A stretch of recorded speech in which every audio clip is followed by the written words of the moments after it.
నమస్కారం. Welcome to Radha's ప్రాచీన ప్రాంగణం.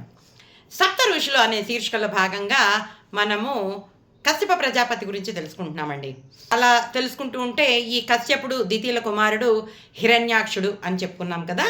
నిన్నటి రోజున హిరణ్యాక్షుడి పూర్వజన్మ గురించి తెలుసుకున్నాం. అంటే వీళ్ళు జయ విజయులని, అలాగే శాపవశాత్తు వీళ్ళు 3 జన్మలు రాక్షసులుగా పుడతారని అవి తెలుసుకున్నాం. ఈరోజు ఈ హిరణ్యాక్షుడి గురించి తెలుసుకుందాం. హిరణ్యాక్షుడు సోదరుడు హిరణ్యకశిపుడు, సోదరి హోళిక. ఇతని తల్లిదండ్రులు కశ్యపుడు, దితి. ఈ పిల్లలు పుట్టగానే ఈ కశ్యపుడు తన భార్యకి వీళ్ళ భవిష్యత్తు గురించి చెప్తాడు. అప్పుడు దితి చాలా బాధపడుతుంది. ఎలాగైనా వారి జాతకాన్ని మార్చమని బతిమాలుతుంది. ఎంత చేసినా ఏమీ లాభం లేదు, వీళ్ళ పుట్టుకడికి ఒక కారణం ఉంది అని చెప్పేసి కశ్యప ప్రజాపతి చెప్తాడు. ఇలా ఉంటున్న సందర్భంలో ఈ హిరణ్యాక్షుడు మెల్లగా పెరిగి పెద్దవాడై రాక్షస ప్రవృత్తి విపరీతంగా పెరిగిపోతుంది.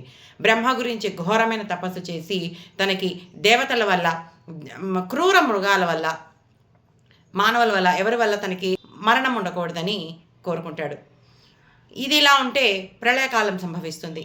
అంటే సృష్టి మొత్తం కూడా జలమయమైపోతుంది. జలమయమైపోయి మళ్ళీ భూమి రావటం, మళ్ళీ సృష్టి మొదలు పెడతాడు బ్రహ్మ. ఆ సందర్భంలో అపరిమితమైన బలం గల ఈ హిరణ్యాక్షుడు గర్వంతో భూమికి ఎవరు రక్షణ లేరు అనే ధీమాతో ఆ భూమిని అంతా చాపలా చుట్టేసి ఎక్కడో పాతాళంలోకి తీసుకెళ్ళిపోయి అక్కడ దాచిపెట్టేస్తాడు భూమిని. ప్లస్ ఆ భూమికి ఎవరు తీసుకెళ్ళిపోకుండా కాపలా కాస్తూ ఉంటాడు. ఇక్కడ తనకి సృష్టి కార్యం ఆగిపోతుంది. బ్రహ్మదేవుడికి ఏం చేయాలో అర్థం కాదు. అప్పుడు తను ధ్యానం చేసి విష్ణుమూర్తిని అడుగుతాడు. అప్పుడు బ్రహ్మ నాసిక నుంచి చిన్న వరాహ రూపంలోకి విష్ణుమూర్తి బయటకు వస్తాడనమాట. ఆ తర్వాత ఏం జరిగిందో వచ్చే సంచికలో తెలుసుకుందాం. అంతవరకు సెలవు.